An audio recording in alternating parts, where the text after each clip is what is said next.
ఈ ప్రాబ్లం చూడండి. Bell Coleman cycle ఒకటి ఉంది. ఇందులో మనకి ఏమన్నాడంటే కంప్రెషన్ అండ్ ఎక్స్పాన్షన్ అనేవి ఐసెంట్రోపిక్ అన్నాడు. If temperature of air entering and leaving the expander are 300 kelvin and 200 kelvin then COP find out చేయమన్నాడు. సో బెల్ కాల్మన్ సైకిల్ కదా, అంటే ఎయిర్ రిఫ్రిజరేషన్ సైకిల్. సో ఇందులో మనకి రిఫ్రిజరెంట్ ఏంటి, nothing but air. So compressor, condenser, expander, cooling chamber, ఈ 4 కూడా compounds ఉంటాయి. So మనకి ఏమి ఇచ్చాడు, ఎక్స్పాండర్ దగ్గర ఎంట్రన్స్ అండ్ లీవింగ్ టెంపరేచర్స్ ఇచ్చాడు. అంటే T3 T4 ఇచ్చాడు. So entrance 300 kelvin, T4 200 kelvin. So COP formula ఏంటి, అవుట్పుట్ బై ఇన్పుట్. సో ఇక్కడ మనకు కావాల్సిన అవుట్పుట్ ఏంటి, సో T4. మనకు కావాల్సిన కూలింగ్ ఇక్కడే వస్తుంది. సో T4 బై ఇన్పుట్ ఏంటి, నథింగ్ కూడా వర్క్ ఇస్తాం.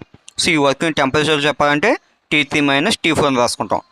దట్ ఈక్వల్ టు ఇప్పుడు 200 by 300 minus 200 that equal to COP value 2.